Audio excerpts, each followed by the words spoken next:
Is Stella Chadakido, who is a former Labour aide, and Lettice Bromovsky, who is a political commentator. Very good morning to the two of you. Morning. Did I get your name right again? Oh, very well. Yeah, good. Well. Thank you very much indeed. I mean, look, let's start, shall we, with the big news story of the day. This is what's been going on in Israel, the release of these hostages, 24 hostages released by Hamas, 13 Israelis, 10 Thais, 1 Filipino. I mean, it's shocking to think 4 of them children, 2, 4, 6 and 9, an 85-year-old woman. One of the things that just made me stop, and obviously Palestinians are being released as well from prison, and one thing that really struck me this morning was that Palestinian detainees held by Israel have also been released, 24 women and 15 teenage boys. The majority hadn't been convicted. They were in pre-trial detention. And that, Stella, really made me stop and think about the role that Israel is playing here. I understand this is an incredibly complicated situation. Did that change it for you? I mean, I'm very glad you say that, David, because that was exactly my reaction as well. When I read about the 150 Palestinian prisoners that were released, the first thing that caught my eye was that it was saying women and children. And these are people who are held in prison. And as you say, most of them have not been charged. Most of them, we don't know why they were in there.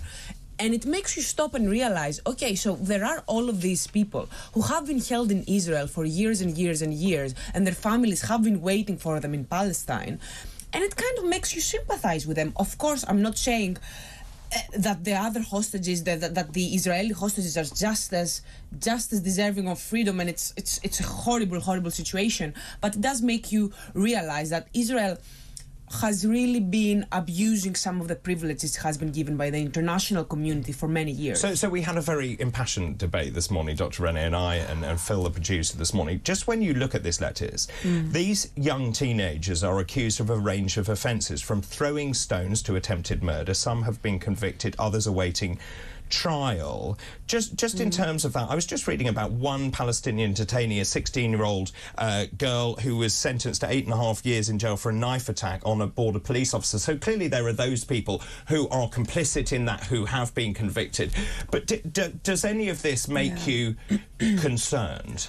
I mean, definitely. And if it didn't make you concerned, you know, that's very worrying. What we're seeing and what's coming out of some of these stories is that there has been a sort of unfair due process going on around the convictions of these people who have been children. That case, particularly a 16-year-old girl, it said that she was convicted, her parents were not there.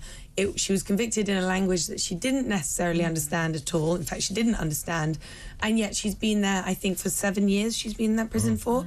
That is not a fair process at all. And once this war hopefully comes to an end, there's going to be a lot of questions around how Israel has been managing both the Gaza Strip and the West Bank and what's been going on there. And that's Dr. Renée's point, isn't it, about the West Bank? The West Bank, yes, definitely. I mean, we need to stop occupying, you know, the West Bank, or Israel needs to stop occupying the West Bank. However, they haven't been managing the Gaza Strip. The Gaza Strip has been under the management of Hamas. Let us not forget this. Hamas, who today are still holding a 10-month-old baby hostage. Yeah, a 10-month-old baby. And actually, on that point, I 100% agree that these hostages, they don't, well, one is no very innocent hostages that were taken on October 7th, and the other is convicted, not convicted, due process or not, but they're not on equal footing here. They're not. And Israel has had to concede ground in order to get these innocent civilians from October 7th back, and that shouldn't be forgotten. No. And also, Israel has played a role in entrenching Hamas, in making sure there is no democratic opposition to Hamas, in making sure elections cannot be democratic. I think Hamas decided there would be no democratic opposition. Well, I think that's a very fair point. Actually, what happened is Israel didn't want East Jerusalem to be able to vote. They didn't allow all the candidates to run that people wanted to run. And so, obviously, the opposition parties to Hamas thought, okay, wait a minute, you don't want the voting base that supports us to the highest percentage to be able to vote. You only want the people who are going to vote to be the ones who support Hamas the most. So obviously you're rigging the elections here. So no, we're not going to allow an election just because you want Hamas to win, so that you can point to Hamas and say, oh look, they have these terrorists as a government. They're not a legitimate government. This is a very complicated situation. People said, well, the Palestinians voted for Hamas. I'm not sure they had much choice in that. Agreed. And there are definitely innocent people. It is worth remembering, in 2000, Israel offered Gaza and 73% of the West Bank. That was then rejected by Arafat. In 2005, that's when Israel withdrew from Gaza and then forcibly took the Jewish families out. However, where I think that they are complicit, or at least I don't think this is right, they imposed a blockade after Hamas took control. Again, there was another offer in 2008. So there is blame on both sides here. The question is, what happens now? So we have a 4-day ceasefire, don't we? For every 10 Israelis that are released, there'll be another day of ceasefire. Now, clearly, the international community is pushing for a longer and longer ceasefire. Is that the right thing to do, though? Because Israel and Netanyahu, desperate to push south, there are 1.5 million people on the move down south. Some of those are going to be innocent civilians. Is that right? Look, we've seen from so many international players that people are pushing for a ceasefire, but the reality is that Israel and Benjamin Netanyahu have said outright multiple times, this is not the end of the war. It will continue. And frankly, that's really what we've got to listen to right here. Although the ceasefire will continue 4 days, maybe even a week, some people are saying. Longer. Maybe longer. I don't believe this is going to be the end of the war at all. No. And I just can't see it ending here. And actually, what is going to happen in this time, especially with the 6 hours of eyeless view over Gaza, the Hamas militants that are currently hiding in the remaining tunnels where they are going to move south, because that's where the people Of are. course. They need those people as their shields, as they've demonstrated over the time. So then that means that it's going to put those innocent people in the south who have gone there at more risk once again. I mean, it is also fascinating just in terms of that. Yesterday I said that Abu Salamia, the director of Al-Shifa, was arrested. Also, they found, or they believe that there is now evidence of Hamas being a command and control centre in that particular hospital. But also the fact you've got Iran meeting with Hezbollah as well. Just in terms of this broadening out into a wider escalation, I get the sense that actually there isn't much appetite for this to grow any larger than it is at the moment. Yeah. Would you agree? Yes, I agree, which is obviously a very good and positive thing. But I do think what it does show is how weak Netanyahu is as a prime minister and as a politician, and how he has let this situation fester. And looking at this, it's hard not to think that one of the reasons why Israel doesn't want a ceasefire and doesn't want the ceasefire to continue and wants the war to continue. Just stop banging the table. Carry on. Sorry, yes. I know you're passionate. Sorry, keep going. I think that it is in Netanyahu's best interest that the war continues, because the more the war continues, the more he stays in power, because he's incredibly unpopular. And people have realized that hostages are not at the top of his priority list. This is not how you go about releasing hostages. Well, I don't know. They have released hostages, so it is how you go about releasing hostages. Yeah, but you remember he was absolutely saying there is going to be no ceasefire, and now we have a ceasefire. But isn't Stella's point valid, which is actually he isn't popular. Agreed. He also took his eye off the ball. This should never have happened in the first place, and doesn't that suit his political agenda as well? Look, you and I both know that there's a much bigger agenda here as to why this happened, and Israel was actually about to sign a peace deal with Saudi Arabia. Indeed. It was a big one. It was important. It would have completely changed the dynamic in the Middle East, and Iran, Hamas didn't want that to happen. That is now on the back boiler, so they have achieved that aim. So whenever Israel try and start to organise peace within the Middle East, because they're the lone voice there, they get stymied. And that isn't being talked about enough. No, let's move on and talk about the ramifications for this country, because obviously we've seen very impassioned marches taking place. There's a story you sent me this morning about the police handing out leaflets for people who were marching pro-Palestine today about what constitutes inflammatory language, or indeed illegal language. Now, at the same time, the BBC has been engulfed in another anti-Semitism row. They have now banned senior managers from attending a march planned tomorrow. Yeah. So they've now said any staff working in news, current affairs or factual journalism cannot attend the march against anti-Semitism in London. It seems to me very double standards, this, when their staff can seem to be able to support Palestine. Oh, but they're so impartial. But Well, that's another conversation. But on this particular, it is a complete double standard. If you're going to impose a rule like that, you have to impose it at the start, and you cannot allow your very senior commentators like Gary Lineker to be coming out on very pro-Palestinian marches. You've got to say at the start, you cannot attend pro-Palestine, you cannot attend anti-Semitic marches, and that's the end of it. You have to do it for both sides, but they've only come out later on just now, which makes it entirely unfair to start saying it now. Stella?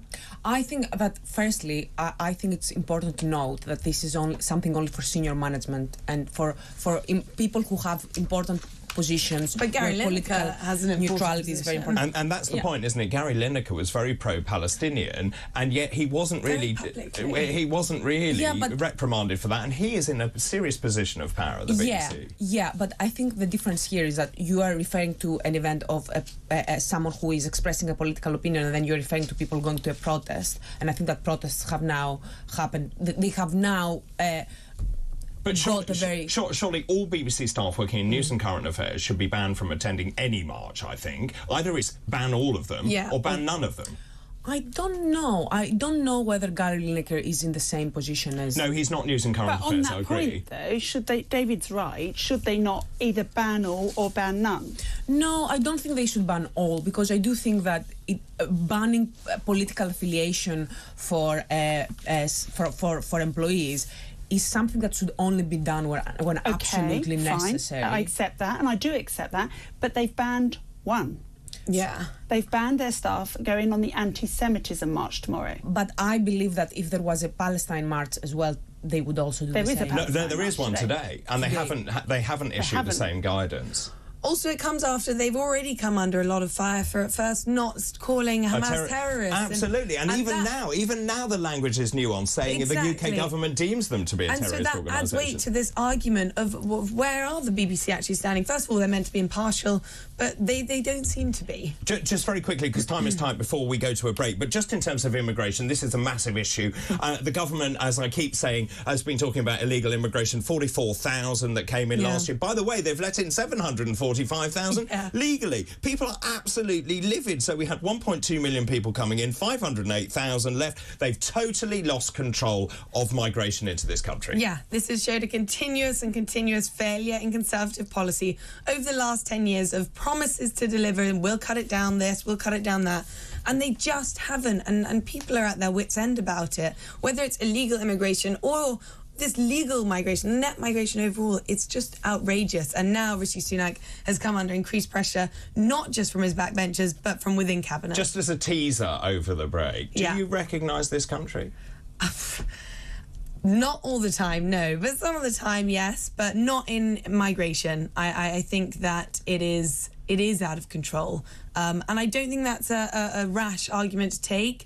We can have controlled migration. It'll be the best thing for this country, but it does need to have some sense of control around it. Stella? I recognise this country as an immigrant myself. I recognise this country, but what I think is happening is I think politicians are not being honest about how difficult it is to cut migration when you have all of these massive gaps in very important sectors. You don't have enough social care workers, you don't have enough health staff, you're not training enough. But shouldn't we train our own? Yeah, train your own, but this is going to take time. This is going to take time. And just very quickly, the 27,000 they brought in as the cap, so you have to earn over that to come into this country. Is that too low? David Cameron, Boris Johnson now says it's too low. Robert Jenrick says it's too low. You know, I think people are coming to terms with the fact that in this country you are paying people who are doing very important jobs. You're not paying them enough. Yeah. And I realise how important the jobs that people are paying 27,000 are. And I couldn't agree more. And in fact, just before we go to the break, I will just read you this. There's a great article. I think this is in the Telegraph actually, where a 38-year-old has sat down and done an op-ed just saying, I'm a train driver earning £90,000. It strikes me we should pay social care workers much more money. Yeah, we should pay social workers much more money. I'm not sure whether I would take that money from train drivers or, I don't know, bankers, for example. Yeah, just a thought. I agree that social care workers should earn a lot more, particularly than a train driver, which I think we've had a lot of conversations about how it could be automated. I think we've got to modernise the way we work, and for a train driver to be earning so much. Picking up on your point, I wouldn't take the money from anybody. I would just pay people more. It just seems enormous disparity between paying a train driver 90,000 and paying someone who is looking after another human life so poorly. So we make businesses pay it. That's what we do. Yeah. Right, let's take a break, shall we? Time for a break. This is TalkTV. It is indeed. Talking about care workers, which we were just a minute ago, Robin says care workers don't need to be trained. I walked straight into a care job without any experience decades ago. That is utter garbage. I think the point we were trying to make was actually we need to pay people more to encourage more people to go into those kind of caring and be professions. Proud. Yes, and respect that job. It's a very difficult, important job. It's an impossible job. It's the most important job. I agree. And we've seen it firsthand working in hospital settings or in community settings. You have to be so resilient, I think, to do those jobs. And long hours and hard work and all of that. And if one of your family members needs care, you are trusting another human being to take care of your loved ones. What could be more important than that? And then actually you make a great point. I remember when my grandmother went into a residential home, we thought it was a really good home, and actually the level of care was shocking. And she was left often unclothed, she was lying on a bed. This was a lady who had enormous dignity. And we need to address that, because you should be able to grow old disgracefully and with dignity, I think. Yeah, absolutely. We've got a couple here. We've got Jason saying, Stella's going to love this, migration, invite the third world to live amongst you, you will end up living in the third world. We have gone backwards. We don't need immigration when we have 5.8 million people on benefits. 8.2 million economically inactive. Yeah, this is from Some Might Say. Most of those come in only add to the benefits queue. I don't think that's absolutely true, but it's an interesting point. OK, let's move on and talk about the general election. It's going to be very exciting. It's happening in the next year. Now, Rishi Sunak, very excited because, obviously, they cut national insurance. They then got a poll bounce, which was interesting. The Conservatives were running around 19%. I think it went up to about 24%. Labour has a pretty unassailable lead. What I think is interesting is the way Labour is now dialing down some of its rhetoric, because it knows that if it's going to be in government, it can't do some crazy stuff. So Keir Starmer now thinking about watering down Labour's £28 billion green borrowing pledge, because this was a great big thing, wasn't it? They want £28 billion every single year for green measures. Is this a sensible policy by Starmer? I think what Labour wants to do, and what is important that all that all politicians consider, is you do want to have a green agenda. Green policies are incredibly important. They are important for the voters as well. People underestimate how important tackling climate change is for voters across the country, but this cannot be done to the expense of the average taxpayer. It cannot be the average taxpayer who pays for this. It has to be the businesses and the corporations, the big corporations, the ones who are hurting our climate change. They are the ones who have to pay, not the average person. So what's prompted the change of mood and mind? I think what has prompted the change of mood and mind is what we have long been aware of, which is that there is economic inequality in this country. There are a lot of political priorities that have been disregarded for a very long time. The green agenda is one of them. It's one of the priorities that has not been adequately tackled and has not been prioritized by politicians. And we know that people are suffering under the cost of living crisis. We know that their expenses are rising, and they cannot be the ones held accountable for this. Isn't this actually because there is a swathe of the electorate that believes Labour cannot be trusted with the economy? I think that is the root cause of it, and I 100% agree that green policies resonate with a lot of people in this country. But Labour also know, and their pollsters are probably telling them that they can be trusted on climate policies, and their voters already do trust them on climate policies, whereas they don't trust them necessarily with their fiscal policies. And in the past, they haven't been known to be the best at managing the economy. And so this is a way for them to try and showcase that look, we understand that right now the economy in the UK isn't the best. There's a cost of living crisis. Isn't the best? That's an understatement. Yeah. There's a cost of living crisis. People are struggling. We can moderate our policies and we can prove that we can be trusted to handle the economy. So is this about growing up? Well, to be in government? it's about preparing for being in So government. so it's really interesting. Just when you think the Tories can't get any worse, Yeah. Lord Cameron of Chipping Norton, as he is now called, David Cameron, has popped up and now says, my mouth fell open when I read this, Britain needs closer ties with the European Union and should work more closely with Brussels on international and defence policy. David Cameron, he campaigned for Remain, he lost, he left office as a result. He now wants to take us back in. I was absolutely staggered. I don't think we should look that closely into this. He is our Foreign Secretary after all. It's his job and his role. He wants a close defence pact with Europe. It is his job and his role, though, to be talking with these foreign powers, to be discussing further defence policies or trade policies or whatever it is. That's his job now. Right, but hang on, when you've got people like Dame Andrea Jenkins, who says rhetoric like this will not help us to win a majority, Michael Fabricant saying his statement reinforces concerns of voters who think David Cameron hasn't moved on from the referendum. But Andrea Jenkins also put in a vote of no confidence letter against Rishi Sunak. I'm not sure she's the best defender of her own party right now. Good point. But Stella, you must be thrilled. The Conservative Party tearing itself apart. I am absolutely thrilled. I cannot tell you how excited I was on the day when David Cameron returned to politics. I was like, this is When he returned, fabulous. you were thrilled when David Cameron came. I was thrilled because it shows you how desperate Rishi Sunak is.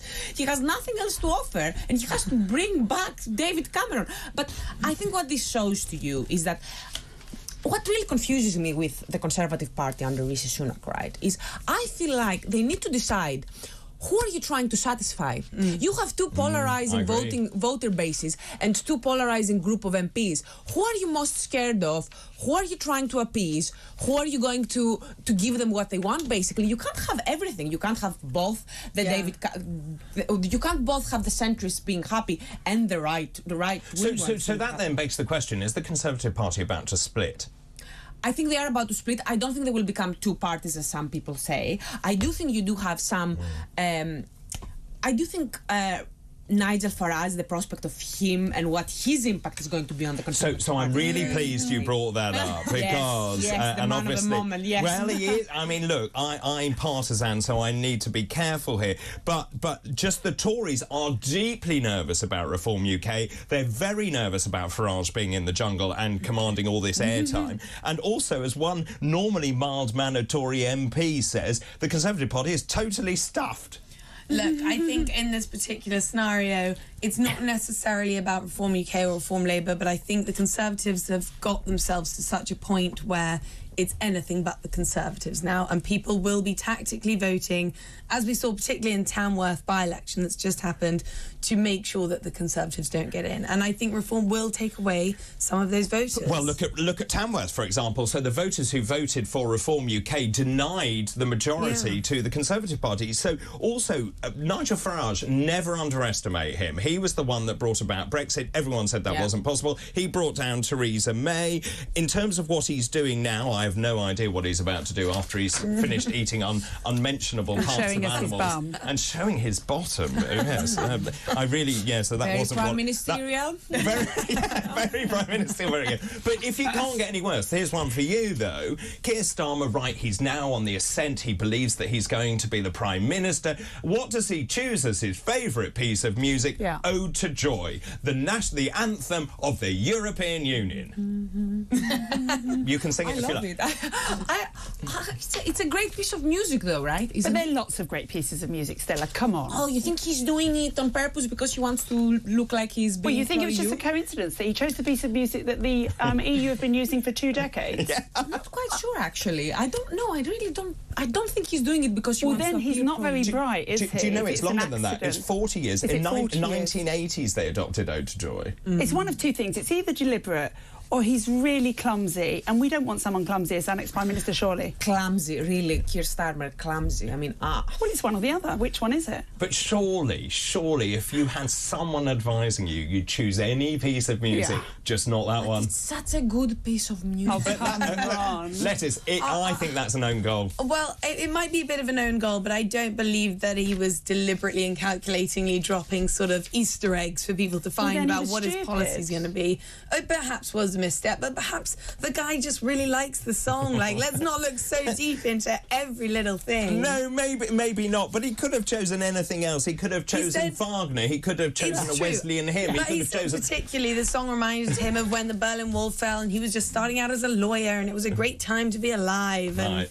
I'll tell you what it reminds me of is being in the European Union. Yeah, in the Death Star in the European Union where they kept playing it. Anyway, thank you very much indeed, both of you. Stella Chadakito, also Lettice Bromovsky, and that was today's Head to Head.